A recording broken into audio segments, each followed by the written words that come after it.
اس میں ہم ایم.اے. راحت کا خوبصورت ناول کالا جادو کی آڈیو پیش کریں گے۔ کالا جادو ایک ایسے نوجوان کی داستان ہے جو راتوں رات امیر بن کر دولت کی ریل پیل میں داخل ہونا چاہتا تھا، لیکن اس ہوس زر میں ایک شیطان صفت آدمی کے جنگل میں پھنس جاتا ہے جو اسے اپنے مذموم مقاصد کے لیے استعمال کرنا چاہتا ہے۔ انکار کی صورت میں وہ قاتل بن جاتا ہے اور پھانسی کے تختے تک جا پہنچتا ہے، اور پھر کسی طرح پھانسی سے بچ جاتا ہے تو والدین سے محروم ہو کر در بدر کی ٹھوکریں کھاتا ہے۔ یوں اس کی زندگی میں مصائب اور ایک طویل سلسلہ چل نکلتا ہے جو اس کے ساتھ ساتھ قاری کو بھی کسی اور دنیا میں لے جاتا ہے۔ ایم.اے. راحت کی یہ دلکش اور پرتجسس تخلیق آپ کو برسوں یاد رہے گی۔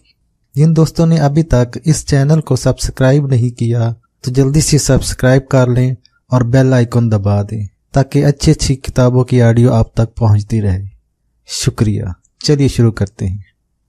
مجھے اپنا مستقبل تعمیر کرنے کے لیے آسان راستوں کی تلاش تھی، اور میرے جیسے کئی ساتھی میرے گرد اکٹھے ہو گئے تھے۔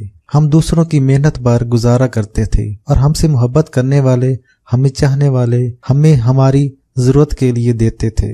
ریس، سٹا، ہر طرح کی شرطیں ہمارا ذریعہ آمدنی تھی، اور ہم انہی میں کمال حاصل کرنے میں کوشاں تھے۔ اس کے لیے طرح طرح کے جتن کرتے تھے۔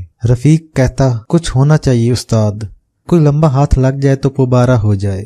لمبا ہاتھ کہاں سے لگے گا؟ کوشش تو کرنا چاہیے، مشکل ہے، بہروپی ہزاروں ہیں، کام کا کوئی نہیں ملتا۔ یار کوئی چلہ وغیرہ کیا جائے جسے سٹے اور گھوڑے کا نمبر معلوم ہو جایا کرے۔ آسان نہیں، عمل الٹا بھی ہو جاتا ہے، اور پھر ایسا الٹا کرتا ہے کبھی سیدھے نہیں ہو پاتے۔ میں ایک کسائی کی دکان سے گوشت خرید رہا تھا۔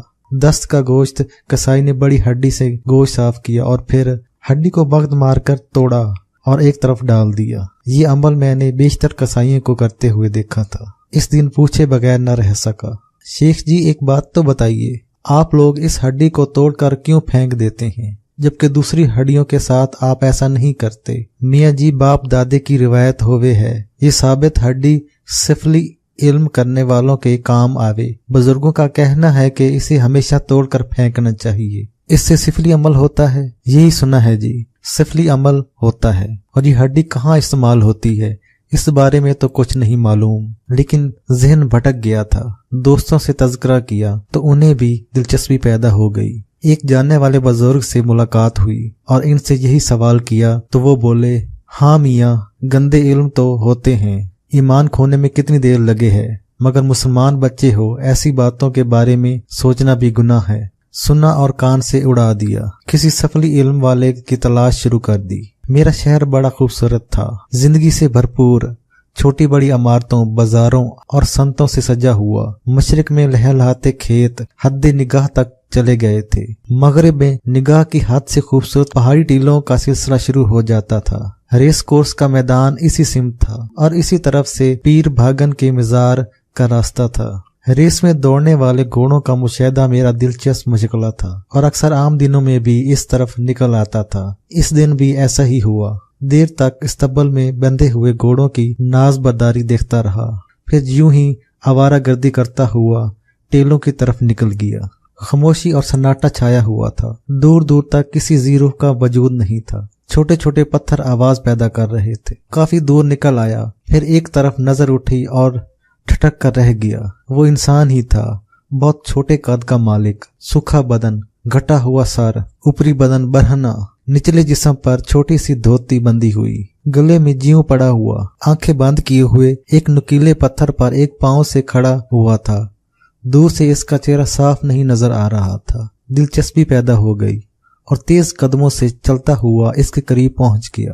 مکروہ سی شکل تھی، بندر کی طرح ابری ہوئی پیشانی، سانولا رنگ۔ میرے قدموں کی آواز سن کر اس نے اپنا اٹھا ہوا پاؤں نیچے رکھ لیا۔ اطراف میں ایک عجیب سی چراند پھیلی ہوئی تھی جو بدبودار تھی۔ وہ مجھے دیکھنے لگا، چھوٹی چھوٹی آنکھوں میں عجیب سے شیطانی چمک پھیلی ہوئی تھی۔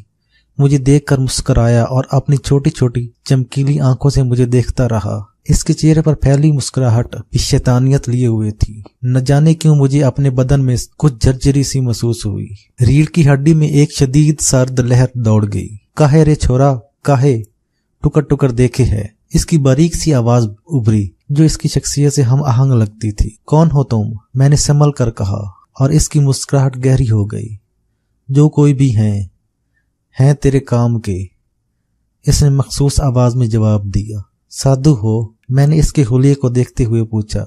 तुझे क्या लग रहे हैं? इसने पूछा और मेरे जहन में बिजली सी चमक गई। हो सकता है ये साधु मेरे काम आ जाए। जहन में वो तमाम गंदे ख्यालात जाग उठे थे जिसके तस्वर में दिन रात सरगर्दा रहता था। मैंने नरम लहजे में कहा, मुझे तुम्हारी तलाश थी। वो अपनी जगह से हटा और कुछ फासले पर पड़े हुए 2 पत्थरों के पास पहुंच गया और एक पत्थर की तरफ इशारा करके इसने कहा, बैठ जा।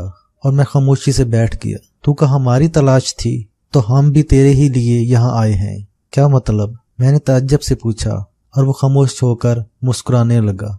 फिर बोला, तुझे हमारी तलाश काहे थी? कोई बात तो होवेगी ना तेरे दिल में। तुम साधु हो, मुझे सट्टे वगैरह का नंबर बता सकते हो? ये बता सकते हो कि अब की रेस में कौन कौन से घोड़े अव्वल आएंगे? वो इस तरह हंस पड़ा जैसे इसे मुझसे इसी सवाल की तवक्को थी। कुछ देर खामोश रहने के बाद बोला, अगर हम तुझे एक घोड़े और एक सिट्टे का नंबर बता दें तो तेरा क्या भला हुई है? अरे काम करो, 100 पका। अगर तुझे जिंदगी भर घोड़े और सट्टे का नंबर मालूम होता रहे तो क्या बुरा होई रे। पर बिटुआ, हर काम कोई करने के लिए पहले मेहनत करना पड़ती है। मेरे दिल में दिलचस्पी और तजस्सुस पैदा हो गया। मैंने इससे कहा, मुझे क्या मेहनत करना पड़ेगी? एक इल्म हुए है जिसे तू अगर सीख ले तो ई समझ ले कि दौलत तेरे पैरों में ढेर लगी होगी। मेरा दिल धड़ धड़ करने लगा। ये तस्वर तो न जाने कब से मेरे सीने में पल रहा था कि ऐसी कोई कुव्वत मुझे मिल जाए जिससे मैं दुनिया का अमीर तरीन आदमी बन जाऊं। मैंने किसी कदर आजिज़ी से कहा, अगर तुम मेरा ये काम कर दो साधु बाबा तो मैं जिंदगी भर तुम्हारे कदमों में रहूंगा। अपना काम तुझे खुद ही करना होवेगा बटवा। बस ये समझ लो कि हम तेरी मदद करेंगे। तू बस यूं समझ लो कि मैं आज से तुम्हारा चेला। वो फिर इसी अंदाज में हंसने लगा। फिर बोला, मगर एक बात पक्की करनी होगी तुझे। जो हम कहेंगे वो करोगे, नहीं तो तेरा नुकसान हो जाएगा। मैं वादा करता हूँ कि तुम जो कहोगे वो ही करूँगा। तो फिर ठीक है, अभी हम कई दिन यहाँ रहेंगे। तो किसी और को हमारे बारे में मत बताना, वरना हमें पता चल जाएगा और फिर हम तुझे यहाँ ना ही मिलेंगे। नहीं बताऊंगा। तो फिर सुन, एक हड्डी लानी होगी तुझे अमल करने के लिए। वो हड्डी जनावर के बाजू में होवे है, साबित लानी पड़ेगी, कहीं से टूटी फूटी ना हो। मुझे एकदम शेख जी की बात याद आ गई थी और इस वक्त इस बात की तस्दीक हो गई थी। मैंने कहा, क्या तुम सिफली अमल करोगे साधु बाबा? अब तू हमारे कान मत खा। जो कुछ हम करेंगे वो तेरी आंखों के सामने ही होगा। पर एक बात फिर कहें तो इससे बात कर यूं सो पक्की। हम कच्ची बात करने वाले को छोड़ते नहीं हैं। मैं भी पक्की ही बात करता हूँ साधु बाबा। नाम क्या है तुम्हारा? बस रे, जो नाम तूने रख लिया वही है। ये हड्डी तू कब लाएगा? कल ही। तो ठीक है, कल इधर आ जाइयो, हम इंतजार करेंगे। बस अब जा। मैं खामोशी से पत्थर से उठ गया और गर्दन झुकाकर वापस चल पड़ा। दिल की कैफियत अजीब हो रही थी, पांव लर्ज रहे थे। एक तरफ हल्का सा खौफ भी दिल में था और दूसरी तरफ बेपनाह मुसरत का एहसास भी। वाकई अगर कोई मुझे ऐसी मुस्तकिल कुव्वत हासिल हो जाए तो फिर दुनिया देखेगी कि मैं क्या बन गया। खुसूसी तौर पर इस बात को दिल में छुपाए रखा और इस बात के मंसूबे बनाता रहा कि हड्डी के हसूल के लिए क्या करना चाहिए। और एक ही तरकीब समझ में आई। चुनाचा दूसरे दिन गोश्त मार्केट गया और अच्छी खासी महंगी कीमत पर जानवर का पूरा दस्त हासिल कर लिया, क्योंकि कसाई हड्डी तोड़े बगैर न देता और बात आम हो जाती। इसके बाद इसे कागज में लपेट कर कंधे पर रखे हुए अपनी मंजिल की जानिब चल पड़ा। एक जगह टेले के करीब बैठ गया और पहले से साथ लाई हुई तेजधार छुरी की मदद से इस हड्डी से गोश्त साफ करने लगा। ये काम मुश्किल तरीन था और इसे साफ करते हुए तबीयत जक हो गई थी, लेकिन लगन काम कर रही थी और बड़ी मुश्किल से वो सही सालिम हड्डी निकालने में कामयाब हुआ। ऊपर चीले में डला रही थी और गोश्त पर झपटा मारने के लिए नीचे परवाजें कर रही थी। कई बार इन्हें भी उड़ाना पड़ा। जब साफ सुथरी हड्डी निकल आई और मैं थक कर पसीना पसीना हो गया तो अपनी जगह से उठा और तेजी से वहां से दूर हो गया। मेरे हटते ही चीलों के गोल गोश्त पर झपट्टे मारने लगे। मैं बर्क रफ्तारी से इसी जानिब जा रहा था जहां साधु मुझे मिला था। वो अपनी जगह मौजूद था मुझे देखकर इस तरह मुस्कुराया जैसे इसे मेरे आने का यकीन हो, और फिर इसने बड़ी चाहत से वो हड्डी अपने हाथ में ले ली। दोनों हाथ फिजा में बुलंद किए, आंखें सूरज पर गाड़ दी और न जाने क्या क्या बड़बड़ाता रहा। देर तक इसी अमल में मसरूफ रहा और इसके बाद इसने वो हड्डी एक पत्थर पर रख दी और मुझसे बोला, अब तो कल शाम ढले हमारे पास आना, परसों जुमरात है ना? हाँ, कल जरूर आ जाना, वरना फिर तुझे एक हफ्ता इंतजार करना पड़ेगा। किस वक्त आऊं मैं तुम्हारे पास? कोई 6 बजे, इसने जवाब दिया और मैंने गर्दन हिला दी। वो बोला, जा अब भाग जा, ज्यादा देर रुकना अच्छा नहीं होगा। मैं वहां से वापस चला आया। बस यूं लग रहा था जैसे मेरा काम बनने ही वाला है। यार दोस्तों से मुलाकात भी हुई, लेकिन ये कोई बताने वाली बात नहीं थी। वैसे भी मुझे इसके लिए मना कर दिया गया था। अगर इन्हें बता देता तो वो सब भी साधु बाबा की तरफ दौड़ पड़ते, लेकिन बड़ी बेचैनी रहती थी और बड़ा तजस्सुस था। दूसरा दिन भी न जाने किस तरह काटा। तैयार हुआ और जैसे ही 4:30 बजे घर से निकल आया। साधु बाबा का ख्याल दिल में था। वक्त गुजारता रहा और मुकर्रर वक्त पर वहां जा पहुंचा। साधु के सामने इस वक्त न जाने क्या अला बिला रखी हुई थी। एक तरफ छोटी छोटी लकड़ियां आपस में जोड़कर रखी गई थीं और इनमें मध्यम मध्यम आग सुलग रही थी। वही चरांद और बदबू फजा में फैली हुई थी जो पहले दिन मैंने महसूस की थी। एक अजीब सा तिलिस्मी माहौल था। बूढ़े साधु ने मुझे देखकर अपने मखसूस अंदाज में मुस्कुराते हुए कहा, मैंने अपना काम कर लिया है, अब तेरा काम बाकी है। मुझे बताओ साधु बाबा, मुझे क्या करना है? पहले वादा कर, मैं जो कहूंगा वो तू जरूर करेगा। ये वादा तो मैं पहले ही कर चुका हूँ बाबा जी। तो फिर रुक, साधु ने कहा और अपनी जगह से उठकर अकब की पहाड़ी टेले के नीचे पहुंच गया। वहां से वापस आया तो इसके हाथ में न जाने किस चीज से बना हुआ एक बदहैयत इंसानी शक्ल का पुतला था। इसने ये पुतला मेरे तरफ बढ़ाते हुए कहा, इसे अपने लिबास में छुपा ले। मैंने इसकी हिदायत पर अमल किया। बड़ी कराहत का एहसास हुआ। पुतला बड़ा बदबूदार था। इसमें अजीब सी ठंडक थी, लेकिन मैंने किसी बात पर तवज्जो नहीं दी। साधु ने मुझे देखते हुए कहा, अब तू यहाँ से पीर भागन के मजार पर जाएगा। सीढ़ियां तय करके ऊपर जाना और कब्र के नीचे जो 3 ताक बने हुए हैं, इनमें से बीच के ताक में ये पुतला रख देना। बस यही तेरा काम है। बाद में सब हमारा काम होगा और तेरे मजे ही मजे होंगे। पीर भागन के मजार पर? मैंने सहम कर कहा। दिल के किसी गोशे में कुछ ईमान बाकी था। पीर भागन से बचपन से अकीदत थी और सारी आवारगियों के बावजूद इनका एहतराम दिल में था। इसकी वजह शायद इसके मजार से मंसूब कहानियां थी। ये काम आप तुझे करना है। इससे मुंह मोड़ेगा तो ये दुनिया तो हारे वास्ते नर्क बन जाएगी। या जल्दी कर, नहीं तो रात हो जाएगी। मैं लर्जते कदमों से वापस मुड़ा। दिल की कैफियत अजीब हो रही थी। अगर पीर भागन के मजार का मामला न होता तो मैं खुशी से इसके हर हुक्म की तमील करता, मगर न जाने क्यों दिल को एक जुर्म का एहसास हो रहा था। यूं लग रहा था जैसे मैं कोई गलीज और नापाक शय इस मुकद्दस जगह ले जा रहा हूँ। कुछ दूर जाकर मैंने गर्दन मोड़ी, मगर बूढ़ा वहां मौजूद नहीं था। वो नापाक पुतला मुझे अपने सीने पर बोझ महसूस हो रहा था। कुछ दूर चलकर एक और अजीब एहसास हुआ। पुतले में इंसानी जिस्म जैसी हरारत पैदा होती जा रही थी और शायद ये मेरे खौफ और तख्लीक करदा एहसास था कि वो पुतला मुझे अपने सीने के करीब कुलबुलाता हुआ महसूस हो रहा था, जैसे इसमें जान पड़ गई हो। खौफ और दहशत की सर्द लहर मेरे बदन में दौड़ने लगी, मगर मैं इसे लिबास में से निकालने की हिम्मत नहीं कर सका था। मजार तक का फासला न जाने किस तरह तय किया था। मजार एक टेले पर था और वहां तक जाने के लिए टेले पर 19 सीढ़ियां तराशी गई थीं। मैंने लरजते कदमों से पहली सीढ़ी पर कदम रखा। ऊपर खामोशी छाई हुई थी, क्योंकि ये मजार शहर से बिल्कुल बाहर था और यहाँ ज्यादा लोग नहीं आते थे। हाँ, जुमरात को यहाँ रौनक होती थी और काफी लोग नजर नियाज करने आ जाते थे। आम दिनों में बस चंद मजावर या मलांग यहाँ मौजूद होते थे। मैं सहमा सिमटा सीढ़ियों तय करने लगा। दिमाग मेरा एक हिजानी कैफियत का शिकार था और बदन में ईंठन सी हो रही थी। पांव मुसलसल ऊपर उठ रहे थे और मैं बुलंदी पर पहुंचता जा रहा था। अचानक ही एक अनोखा एहसास हुआ। ये 19 सीढ़ियां तो अब तक तय हो जानी चाहिए थी। गदन उठाकर ऊपर देखा तो दम खुदा रह गया।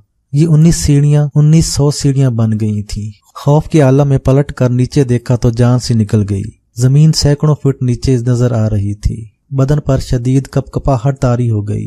सोचने समझने की कुव्वतें सल्ब होती जा रही थीं। ये क्या हो गया? ये सब कैसे हो गया? बेशुमार बार इस मज़ार पर आया था, मगर ये इतना ऊंचा तो नहीं था। ऊपर नजर डालता तो सीढ़ियां आसमान में गुम नजर आती, नीचे देखता तो खौफ से आंखें बंद होने लगती। हिम्मत कर, चढ़ता जा, पहुंच जाएगा। मेरे कानों में वही मनहूस बारीक सी आवाज उभरी और मैं उछल पड़ा। मैंने अपने इर्द गिर्द देखा, ये आवाज कहाँ से आई? फिर इसका मखरज इल्म में आ गया। मेरे सीने के करीब लिबास में पोशीदा पुतला बोल रहा था। रही सही कसर पूरी हो गई। मेरे हल्क से कई दहशत भरी चीखें बुलंद हुई और मैं पलट कर नीचे भागा। मेरे सीने के करीब शदीद हलचल पैदा हो गई। पुतले के नन्हे नुकीले हाथ मेरे सीने में चुभ रहे थे। वो मुझे रोकने की जद्दोजहद कर रहा था और उसकी चुभती हुई बारीक आवाज मुझे सुनाई दे रही थी। ओ पापी, ओ मूर्ख, क्या करे है? अरे तेरा सत्यानाश बना बनाया काम बिगाड़ दे रहा है। अरे संभल, रुक, डरने की जरूरत ना है, हिम्मत से चल, ऊपर पहुंच जाएगा। मगर मेरे कदम ना रुक पाए थे। मजीद हैरतनाक बात यह हुई थी कि पहले मुझे जमीन जितनी नीचे नजर आ रही थी अब इतनी नीचे ना रही थी। मैं आखिरी सीढ़ी अबूर कर रहा था कि पांव लड़खड़ा गए और मैं बुरी तरह नीचे गिरा। नीचे पथरीली जमीन थी। सर एक पत्थर से टकराया और आंखों में सूरज उतर आया। फिर गहरी तरीकी छा गई। न जाने कब तक ये कैफियत रही थी। होश आया तो मामू रियाज की आवाज सुनाई दी। कैसी तबीयत है मसूद? क्या हाल है बेटे? मेरी आंखों में धुंधलाहट थी, कुछ साफ नहीं नजर आ रहा था। रफ्ता रफ्ता ये कैफियत दूर हुई। वालदा का चेहरा नजर आया और फिर इनकी रंधी हुई आवाज उभरी। मसूद बेटे, आंखें खोलो। कैसी तबीयत है बेटे? दिमाग साएं साएं कर रहा था, कुछ समझ में नहीं आ रहा था। हाँ, गुजरे हुए वाकयात याद थे। वो खौफनाक लम्हात पूरी तरह जहन में थे। बेइख्तियार मेरा हाथ सीने पर पहुंच गया। वहां कुछ मौजूद नहीं था। दिल को करार सा हुआ। मैंने मामू रियाज को देखा, वालदा को देखा और उठकर बैठने की कोशिश की, लेकिन मामू रियाज ने जल्दी से मेरे सीने पर हाथ रख दिया। नहीं, लेटे रहो, बहुत कमजोर हो गए हो, लेटे रहो। कैसी तबीयत है? मैंने कहना चाहा कि ठीक हूँ, मगर मुंह से आवाज नहीं निकल सकी। मुझे हैरत हुई थी। दोबारा कोशिश की मगर गला भिंचा हुआ था, आवाज ना निकल सकी। चाय ले आऊं? वालदा ने कहा। हाँ, डॉक्टर साहब ने यही कहा था, आप ले आए, मामू रियाज बोले और वालदा उठकर बाहर निकल गईं। मैं अपने घर में था, अपने कमरे में था। न जाने ये सब कैसे हुआ था और मेरी आवाज को क्या हो गया था। मामू रियाज ने कहा, बोलो मसूद मियाँ, क्या हुआ था? पीर भागन के मजार पर क्यों गए थे? वहां बेहोश कैसे हो गए थे? तुम्हें अंदाजा है कि पूरे 2 दिन के बाद होश में आए हो। सख्त बुखार में भनक रहे थे। वहां मजार के मजावरों ने तुम्हें बेहोश पड़े हुए पाया था। इत्तफाक से मेरे एक शनासा हैदर अली मजार पर फातिहा पढ़ने गए हुए थे, वही तुम्हें यहाँ तक लाए। क्या वाकया हुआ था, कुछ बताओ तो सही। मैंने बोलने के लिए जोर लगाया मगर आवाज किसी तरह ना निकल सकी और मेरे चेहरे पर बेबसी फैल गई। मामू रियाज को शायद एहसास हो गया था। इनके चेहरे पर तशवीश के आसार नजर आने लगे। इतनी देर में वालदा चाय ले आई थी। मामू रियाज बोले, ये बोल नहीं पा रहा बाजी। हैं? वालदा मतोहश लहजे में बोली। हाँ, यूं लग रहा है जैसे बोलने की कोशिश कर रहा है लेकिन आवाज ना निकल रही है। क्या हो गया है इसे? वालदा साहिबा की आंखों से आंसू बहने लगे। हौसला रखें बाजी, अल्लाह बेहतर करेगा। उठो मसूद मियाँ, चाय पी लो, बदन में जान आएगी। मुझे उठने में कोई दिक्कत नहीं हो रही थी। मामू मियाँ ने चाय की प्याली मेरे होंठों से लगाई मगर मुंह ही ना खोल सका। लाख कोशिश की मगर होंठ एक दूसरे से चिपक कर रह गए थे। मामू रियाज अब बेहद परेशान नजर आने लगे। फिर वो बराए हुए लहजे में बोले, चमचा ले आइए, शायद मुंह खोलने में दिक्कत हो रही है। तमाम जतन कर लिए गए मगर मेरा मुंह न खुला। वालिद साहब भी आ गए। मुझ पर तबसरे होते रहे। वालिद साहब के ईमा पर मुझे एक कागज थमा दिया गया ताकि मैं लिख कर कुछ बताने की कोशिश करूं, लेकिन मेरी उंगलियां उकड़ गईं। कलम पर गिरफ्त ही कायम न हो सकी। शाम को कई डॉक्टर आए, मेरे मुआयने हुए लेकिन कोई फैसला नहीं हो सका। मैं खिजा और पानी से महरूम हो गया। डॉक्टरों ने मशवरा दिया कि अस्पताल में दाखिल करा दिया जाए, हो सकता है फालिज का असर हो। सब लोग मेरे सामने ये बातें कर रहे थे और इनकी बातें मेरी समझ में आ रही थीं, मगर मैं कुछ कर नहीं सकता था। तय ये हुआ कि दूसरे दिन मुझे एक अस्पताल में दाखिल किया जाएगा। रात हो गई। अहले खानदान की परेशानी का मुझे पूरा एहसास था। दिल में सख्त शर्मिंदा था कि मुसीबत खुद मोल ली है। दूसरे भी परेशान हुए और अपनी जान पर बन आई। आधी रात तक सब मेरे करीब रहे। फिर मुझे नींद आ गई। तो मुझे तन्हा छोड़ दिया गया। मगर ज्यादा देर नहीं गुजरी थी कि आंख खुल गई। मध्यम रोशनी वाला बल्ब जल रहा था, मगर रात का वक्त था। वोल्टेज ज्यादा होने की वजह से इस जीरो के बल्ब की रोशनी तेज हो गई। पहले मेरी निगाह छत पर पड़ी, जहां एक गैर मामूली तौर पर बड़ी मकड़ी चिपकी हुई थी। इतनी बड़ी और इतनी हैबतनाक मकड़ी मैंने इससे पहले कभी नहीं देखी थी। खास तौर से इसकी आंखें, वो सुर्ख आंखें मटर के दानों के बराबर थीं और मुझे घूर रही थी। मेरे बदन में खौफ और दहशत की लहर उठने लगी।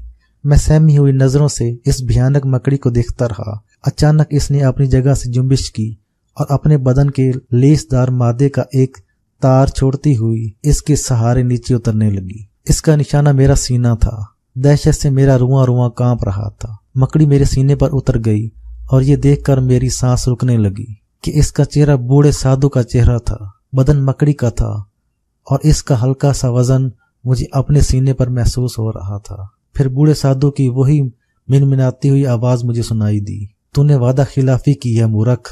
मम्मा मैंने मेरे मुंह से निकला और अपनी आवाज खुल जाने पर मुझे सख्त हैरत हुई। तुझसे पहले ही कहा था, मैंने तुझसे काम लेना है तो हिम्मत करना होगी। पहले मेरा काम करना होगा, इसके बाद संसार में तेरे लिए इतना कुछ होगा कि तुझसे संभाले ना संभला जाएगा। दौलत तेरे सामने कूड़े के ढेर की तरह पड़ी होगी। तू मुंह से जो बात निकालेगा पूरी होगी। अब भी मैं तुझसे यही कहता हूँ, पुतला वहां पहुंचा दे जहां मैं चाहता हूँ। तेरा काम खत्म हो जाएगा। और अगर तूने ऐसा न किया तो आखिर तू कौन है? मैंने हिम्मत करके पूछा। मैं तेरी खुशबख्ती हूँ मूर्ख। मेरा ये काम एक मुसलमान ही कर सकता है, वो मुसलमान जो खुद मेरे पास आए, मुझसे कुछ लेना चाहे। तू नहीं जानता कि पुतला वहां पहुंच गया तो मुझे क्या मिल जाएगा। और तू खुद ही तो आया था मेरे पास मुझसे अपना काम करवाने। तूने हड्डी लाकर दी थी मुझे। मुझसे गलती हुई थी, मुझे माफ कर दे, मेरा पीछा छोड़ दे। मैं एक पाक बुजुर्ग के मजार पर तेरी नजासत नहीं ले जा सकता। और फिर तुझे भी मालूम हो गया होगा कि मेरे मजार पर जाने के रास्ते बंद हो गए थे। सीढ़ियां इतनी ज्यादा हो गई थी कि मैं ऊपर पहुंच ही नहीं सकता था। भूल है तेरी, तूने 9 सीढ़ियां चढ़नी थी, 10 बाकी रह गई थी। बस तेरी आंखों को धोखा दिया गया था मियाँ जी ने। थोड़ी सी कोशिश करके ऊपर जा सकता था। ये हिम्मत तो करनी है तुझे। नहीं साधु, मैं ये काम नहीं करूंगा। अब ये नहीं हो सकता बालक, ये तुझे करना ही पड़ेगा। सुन बालक, मैं तुझे 3 दिन देता हूँ। इन 3 दिनों में मैं तुझे समझाऊंगा और अगर फिर भी तेरी समझ में नहीं आया तो तू वो देखेगा जो देख नहीं पाएगा। खून के आंसू रोएगा तू और तेरे आंसू पूछने वाला कोई नहीं होगा। या ठीक है, समझ में आ जाएगा तो इसी जगह मेरे पास आ जाना, और ना समझ में आए तो। मकड़ी मेरे सीने से उठ गई। वो इसी तार के जरिए ऊपर जा रही थी। मैं इसे देखता रहा। वो छत से चिपक गई थी। फिर इसका हुजम छोटा होने लगा और फिर वो एक नन्हा सा दब्बा बांधकर रह गई। आहिस्ता आहिस्ता ये दब्बा खिसकने लगा। फिर एक और जगह दीवार से उतरकर खिड़की के रास्ते बाहर निकल गई। खौफ और दहशत अब मेरे लिए बेमैनी हो गई थी। जो कुछ निगाहों से गुजर चुका था वो खुद मेरे लिए नाकाबिल यकीन था, लेकिन कसूर मेरा ही था। इतना बेअकल नहीं था कि अच्छा बुरा ना समझता। लालच ने आंखें बंद कर दी थी और काले जादू का सहारा लेकर तकदीर बनाने की कोशिश की थी। किसी से कुछ कहता भी तो क्या। ठंडी आह भरकर सोच रहा था कि अब क्या करूं। अब तक शायद इस काले जादू के जेरे असर था और अब से आजाद हो गया था। बदन को ऐसी शदीद नकाहत का एहसास हुआ कि पूरे बदन में सनसनी फैल गई। जबान तालू से चिपक गई क्योंकि पानी का एक कतरा भी हल्क से नीचे नहीं उतरा था। हाथ पांव साथ दे रहे थे। पहले जो कैफियत पैदा हो गई थी अब नहीं थी। घर वाले बेचारे थक कर सो गए थे।